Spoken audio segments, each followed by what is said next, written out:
Halo otaku, di dalam setiap anime pasti memiliki karakter utama yang hampir mati karena melindungi gadis yang ia sukai. Entah itu guna superpower, supernatural, ataupun romance. Kali ini Pangkalan Anime akan memberikan rekomendasi anime di mana karakter utamanya hampir mati karena melindungi gadis yang dia cintai. Oke, tanpa basa-basi, langsung saja kita ke inti video. Di nomor pertama ada anime Betum, menceritakan tentang seorang pemuda bernama Ryota Sakamoto yang sudah lama menganggur dan tinggal bersama ibunya. Bakat satu-satunya Ryota hanyalah satu, yaitu dia merupakan player top Jepang di salah satu video game. Namun kehidupannya berubah setelah tiba-tiba saja ia telah terdampar di suatu pulau terpencil. Ia tidak tahu di mana dia berada dan ia melihat ada kristal hijau yang menempel di tangannya. Ternyata kristal tersebut adalah penanda peserta sebuah game kematian yang bernama Betum. Betum adalah game saling bunuh antara pemain satu sama lain dan harus mengumpulkan 7 kristal hijau untuk keluar dari game ini. Senjata yang diberikan di game ini adalah bom yang disebut BIM. Tiap orang memiliki jenis bom yang berbeda-beda, namun jika berhasil membunuh seseorang pemain, maka dia dapat mengambil bom dari orang yang dibunuhnya tadi. Di nomor 2 ada anime Heavy Project. Pada masa depan, cara berperang umat manusia telah berubah. Objek adalah sebuah mesin besar yang dipersenjatai dengan senjata-senjata penghancur yang digunakan dalam medan perang. Senjata-senjata itu membuat pasukan-pasukan tradisional tidak berguna dalam perang, bahkan ketahanannya bisa menahan sebuah bom nuklir. Namun, metode peperangan baru ini akan segera berubah. Guintur Botech, seorang siswa yang sedang mempelajari objek desain, dan Havia Winchell, seorang analisis radar bertugas di batalion pemeliharaan mobil ke-37 yang bertugas mendukung Baby Magnum, salah satu objek milik negara. Namun terjadi suatu pertempuran yang membuat mereka berdua berada dalam situasi genting. Saat mereka berjuang untuk menyelamatkan diri bersama rekan-rekan mereka, muncul secercah harapan yang mengubah persepsi sebuah objek. Heavy Object mengikuti kedua tentara ini bersama Melinda Brantini, pilot Baby Magnum, dan komandan mereka Frolaitia Capistrano saat unit-unit itu berlari ke seluruh penjuru dunia untuk berperang. Setelah pertempuran menghadapi satu situasi yang tidak mungkin, mereka harus memanggil semua kecerdasan dan keberanian mereka untuk mengatasi musuh yang tak dapat diatasi yang menjadi objek. Di nomor ketiga ada anime Akiba Strip The Animation. Bercerita tentang Akihabara, sebuah kota yang memiliki banyak hal, mulai dari game, anime, mat, idol, barang bekas, hingga berbagai makanan murah. Semua orang yang datang ke kota ini akan disambut dengan ramah, baik seorang pendatang maupun seorang master yang telah lama mengenal Akihabara. Jika kalian datang ke Akihabara, kalian akan menemukan seseorang yang memahamimu. Di kota ini kalian dapat melakukan berbagai macam hal yang tidak mungkin kalian lakukan di kota lainnya. Bahkan kalian dapat menelanjangi tubuh dan jiwa kalian sendiri. Di tempat inilah kisah pertemuan seorang anak laki-laki dan perempuan dimulai.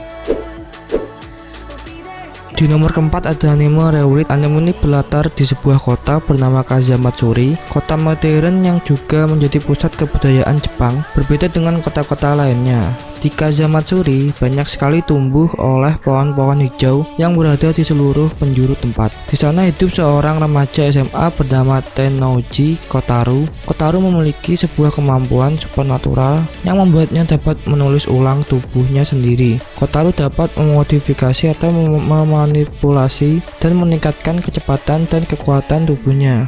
Kotaro memiliki sifat yang sombong, usil, dan sering menghabiskan waktunya untuk mengganggu temannya sendiri. Karena Kotaro tertarik dengan hal-hal yang menyangkut dengan supernatural, ia bergabung dengan klub okultisme yang ada di sekolahnya. Disinilah cerita Kotaro bersama dengan teman-temannya dalam klub supernatural dimulai. Di nomor kelima ada anime Little Bastel, bercerita tentang Ricky yang pada masa kecil pernah memiliki sebuah grup bernama Little Baster, dan sekarang ketika sudah SMA mereka melanjutkan kembali grup kecil tersebut bertarung dan saling bersenang-senang. Mereka mulai membentuk sebuah grup baseball dan menyambut anggota baru, sementara Ricky dan Rin, anggota Little Baster lainnya, menyelidiki rahasia yang ada di dunia ini.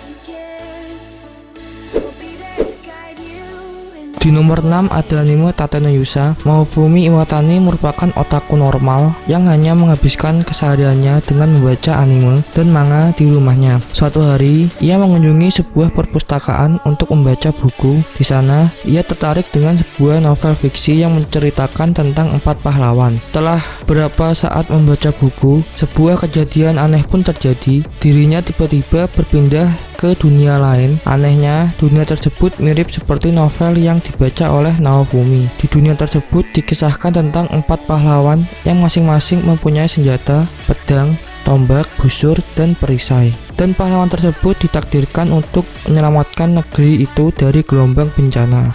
Naofumi sebagai pahlawan perisai tidak sendiri.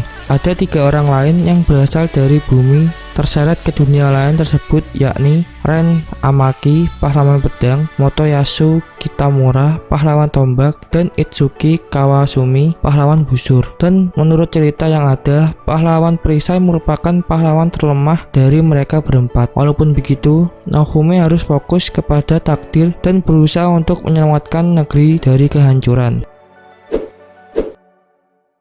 Di nomor 7 ada anime Shincho Yusa, menceritakan tentang Dewi Listarti mengemban tugas untuk menyelamatkan dunia super sulit bernama Jeabran, dan ia pun memanggil pahlawan dari dunia lain untuk membantunya. Sang pahlawan yang bernama Ryuguin Seiya, dia memiliki status yang tinggi sebagai seorang pahlawan. Bahkan menurut Listarti, bakat Seiya merupakan bakat yang muncul sekali dari 100 juta manusia. Namun sayangnya si Seiya ini memiliki tingkat kewaspadaan yang super berlebihan. Untuk permulaan saja, dia sampai membeli perlengkapan tempur 1 set yang dipakainya sebagai cadangan dan sebagai cadangan dari cadangannya. Tak hanya menyimpan item dari jumlah besar, Seiya juga masih terus melatih otot-ototnya sampai ia mencapai level maksimum.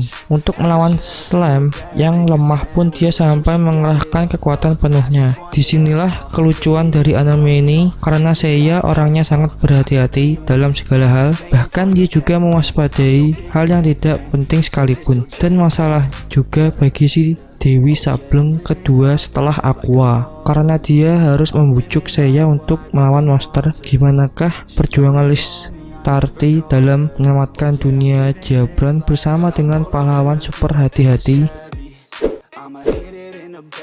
Di nomor 8 ada anime Hataraku Mou Sama. Bermula saat Demon Lord Satan bernama Mao Shadow mulai menaklukkan wilayah anti-Islam dengan tentara satannya. Namun usaha Mao San untuk menaklukkan seluruh benua berhasil digagalkan oleh pahlawan Emilia. Karena terdesak, akhirnya Mao San membuat portal untuk kabur dari dunia itu.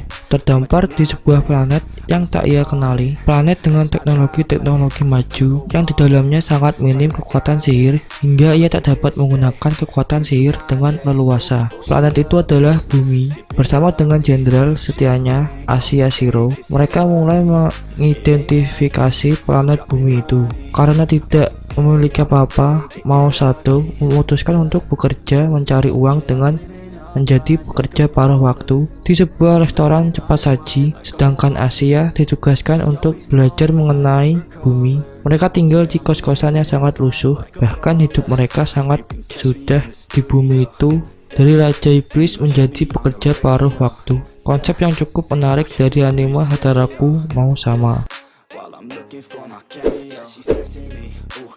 Di nomor 9 ada anime Hakuoki. Pada tahun 1860-an, di era itu, Jepang, hiduplah seorang anak perempuan bernama Chizuru Yukimura yang masih berusia 16 tahun. Hidup sederhana bersama dengan ayahnya yang merupakan seorang dokter keliling. Karena sebuah pekerjaan, sang ayah harus pergi dari rumah ke ibu kota, yaitu ke Kyoto. Selama berpisah, mereka sering sekali berhubungan lewat surat, tapi suatu hari, ayahnya mulai berhenti menyuratinya. Hal tersebut membuat Chizuru khawatir dan menyusul ayahnya ke Kyoto dengan menyamar menjadi seorang pria. Tapi setiba di sana, dirinya diserang oleh kelompok samurai yang tidak mempunyai rasa kasihan, dan Chizuru diselamatkan oleh anggota misterius sebuah kelompok yang dikenal sebagai Shinsengumi. Namun karena apa yang disaksikannya, dia dibawa kembali ke basis operasi mereka untuk diinterogasi dan mungkin dibungkam selamanya.